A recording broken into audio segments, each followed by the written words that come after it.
Hi everyone and welcome back to my YouTube channel. So once again, COVID and 2020 has given me a topic which I didn't think I'd be talking about on this channel. And that is agreements, cancellations, deposits and all those sort of things. I think it's probably safe to say that I've had more cancellations and rearrangements in just this year due to COVID than I have in my whole career of 20 years supplying to the event and wedding industry. And also there's lots of confusion with couples whether they should get their deposits back or they should be charged for rearranging and all those kind of things. So in this video I'm going to summarise some of the key points you should know about when booking things for your wedding, and also at the end of this video I'll give you some tips on how to work with your suppliers, get the best deals and make sure everything runs smoothly. So let's chat about booking your suppliers, and if it does go wrong, what can you do?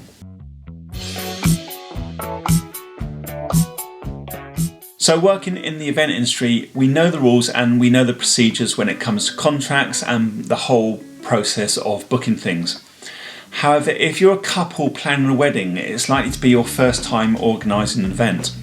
So you might not be aware of how things work when it comes to contracting your suppliers. And with everything that's happened this year, you want to make sure of where you stand regarding contracts, deposits, agreements, and that sort of thing. So in this video, I've done a bit of research of what is and perhaps isn't allowed when booking your suppliers. So let's get into it and explore a little bit about what the law says. And by the way, I will also link any resources that I used in the description below. So if you need those, click on those and there's lots more information down there. So if you're new to this channel or we haven't yet met, I'm Brettsirrell. I've been an entertainer for the past 25 years and I've worked at a huge range of different events in that time.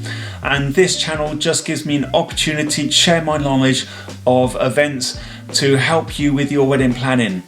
So if this video helps you in any way, please, it'd be amazing if you can give it a like and also subscribe to the channel and hit that notification bell for any future videos. So starting at the beginning, if you're looking for suppliers, it's always good practice to be asking for recommendations, not just from friends, but also other suppliers. And so a good place to start perhaps is your venue, and they will usually have a list of recommended suppliers. However, recently a couple mentioned to me that their venue suggested that they could only use the venue's recommended suppliers. And that also chatting with other suppliers, it also appears that this practice is probably more common than I first imagined. However, the problem is that although it's great for suppliers to recommend other suppliers, they cannot by law enforce what other suppliers they work with or that you are allowed to book. So if another business, or in this case a venue, dictates which suppliers you can use, they are in fact breaching the 1998 Competition Act. And as this suggests, this law prevents companies restricting or distorting competition. So for example, in the case mentioned above, the couple, they love the venue, but when it came to rearranging due to COVID, their suppliers were either no longer available or those suppliers started dictating the prices for the new date. And that couple, they just felt they had to either cancel because they couldn't afford it or choose a date which they really didn't want. Also, from a supplier's point of view, it means that we can't even give you the choice of our services even if we already have a relationship with you. I can understand why this helps the venue or the business, because they're not actually trying to restrict competition. It's most likely because those preferred suppliers are tried, tested and trusted, and also they're familiar with everything that other suppliers are doing, so everything will fit together nicely and be a great reflection on the venue or the other supplier. However, the problem is that you are the buyer and you should be allowed to choose freely other products or services that you want working on your day. And although it's great for suppliers to recommend, by law they cannot enforce what other suppliers they work with or that you're allowed to book. I have to also point out that this is entirely different to if a venue is saying offering a package, because a package will include that other supplier and they are essentially hiring that other supplier as a service within the package. So don't get the two confused. Talk with your venue, talk with the other suppliers and do your research so you understand what is happening and who's booking who. Okay, so you found your perfect supplier and you've agreed everything and you've got the right price should you sign a contract. and also what should be in that contract. Should you pay a deposit and that kind of stuff. So first of all, a contract does not need to be in writing. Essentially, as soon as you've agreed on an offer and there's an intention to proceed, then that can be considered a contract, even if it's done verbally. However, most reputable suppliers, they will create a written contract, and that just allows you to see all the terms and conditions and those be laid out clearly. So essentially it's a way of agreeing and understanding all those extra bits that you probably won't have chatted through. But these terms and conditions, they have to be reasonable and will only be binding to the extent of being reasonable practice. So always read the contract. Make sure the contract reflects the terms that you think you've agreed on. Also, one other point, don't forget to include all the details on the contract or the booking form. Bits like the things that don't necessarily form the basis agreement, but they make it easier for the supplier on the day. So for example, on my booking form, I make sure I have all the timings of the day and not just the working times. I've got the names of the wedding party and bits like that. So it just helps me to imagine the flow of the day and who I might meet on the day. So with a contract, many couples I find like to pay a deposit and make sure everything's confirmed. So in the past, when I've been working with corporate events and corporate event organisers, we mostly worked contracted agreements. But as I said, many couples, they prefer to confirm with a deposit. So let's look at deposits, and something that surprised me when I was researching this, and that is essentially you cannot enforce or use the term a non-refundable deposit. However, that does not necessarily mean that you will always receive a full refund if something does go wrong. So if you cancel the contract, the business is only entitled to keep an amount sufficient to cover their costs or their actual losses.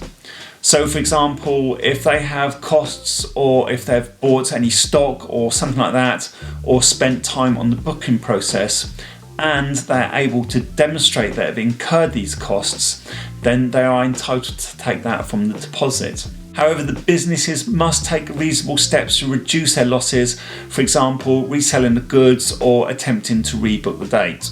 So if you do cancel and it's particularly close to the event date, a business may also charge a cancellation fee.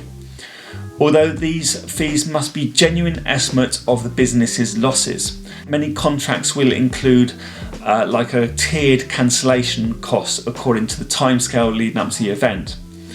So when you've paid a deposit and if you need to cancel, don't just accept the business can keep your deposit and any advance payments that you've made, or ask you to pay a cancellation charge if you cancel the contract. Business can only do that if the contract term is fair, and also remember, a cancellation charge is not fair just because it's in the contract you signed. It needs to be reasonable, as all the other costs, they need to be reasonable.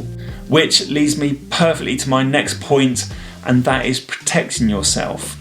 So you should always consider using event insurance or wedding insurance if you're organising something where you might be faced with expenses if you have to cancel or something does go wrong. And I appreciate at the moment some couples are finding that some of these policies haven't covered for COVID cancellations, but I think insurance is probably going to be something that we'll cover in a future video because there's lots to cover there. If you do need to claim back money, there are a couple of ways to help you. So first of all, try and use your credit card when it comes to booking things or just paying a small deposit. And the reason being is that under Section 75 of the Consumer Credit Act, your credit card is jointly liable, which means if something goes wrong with a product or service that you paid for on that credit card, you can potentially claim the money back using that credit card company. So you can put your claim into the credit card company instead of taking action directly with the supplier. This system is known as chargeback, and chargeback works with the bank actually withdrawing the funds from the recipient's bank account and putting them back into your bank account via the credit card. So chargeback can be used in cases for goods and services that you have paid for but you've not been provided, or they've been damaged, or they're different from the description, or even when the business has ceased trading. So if the money is there to be recovered, you could get your money back from the merchant's bank. However, there's no guarantees that your bank will be able to recover the money through chargeback, or that the trader will accept that you were justified in taking the money back. And that will depend on your contract and the terms that you agreed, according to kind of what I mentioned earlier. So using a credit card is not an insurance, it's just a means that it might make retrieving your money much easier. And the good thing about this system is, even if you've made only part of the payment or just your deposit by your credit card company is liable for the full amount. So for example, if you paid a deposit by credit card, then all the other instalments by other means, perhaps direct debit or something like that, you can still use a credit card to recover all the payments. So what if something does go wrong and you need to make a cancellation, or if something goes wrong with the supplier and you need to make a claim? So before you do anything, don't go straight to Facebook and do the whole trial by Facebook and social media naming and shaming things. This won't actually help your cause, particularly if you have to go down a legal route later on. If you want to generate feedback on your supplier, do your research and talk with the other suppliers, and also perhaps talk with the trade bodies that surround those suppliers, and they'll give you more information about the business, and they'll even help you probably resolve the issue. If it's a bigger business, you can go to the company's house website, and that will help you work out the state of their trading, and that's really useful because you can perhaps look at their accounts and see what's going on there and see if the problems are coming from that direction. Also, if you have a problem, make sure that it's not just a miscommunication between yourself and the supplier. Give them a call and chat in a kind of non-confrontational way, perhaps even pretend that you're still friends, and see if it's something that you can work out. It might have been something that's just come from miscommunication or a bad email or something like that. So if that doesn't help, the next thing you can do is check where you stand, do some research. If you need to claim money back, then look and see if you're covered by any insurances that you have. And then once you've gone through that process to resolve the situation, and this is probably going to be the hardest decision that many people may find, you've got to ask yourself whether it's worth it. And I don't mean that financially necessarily, I mean, is it worth the stress, the worry? And I don't want to trivialise the situations, but when it comes to your wedding day, you've got to ask yourself, do you want the overriding memory to be that service or that guy that owes you a few quid? Or is it better just to move on and concentrate on the positive stuff and the positive memories of your day? Also, if you need to go to small claims courts, try and get your money back. If it's against somebody who might have a good counter argument or even an empty bank account, if you're at the long list of others that are due money, it might not be worth the hassle of trying to chase it. Although if it's a supplier that inexcusably owes you several £1000s, then it is absolutely worth the chase. So raising a small claims case is in fact very easy, and it doesn't have to be expensive, and it can even be done online. But hopefully you'll never get to this point and you'll never have to experience this. But as I mentioned, if you are reasonably owed several £1000s, then it might be worth thinking about, or at least letting them know you're serious about taking that action. And so finally, to sum up and offer you some advice from my experience of working within the wedding industry and the event industry, and that is, it's a really close community, and the majority of suppliers are really focused on making events special, and particularly your wedding. If there's anything that you're unsure about, then just ask your other suppliers for advice, and I'm sure the majority will be happy to help you. And my final bit of advice is to make sure that you get the right service and the right fees that will work for you. Always be upfront and communicate with your suppliers.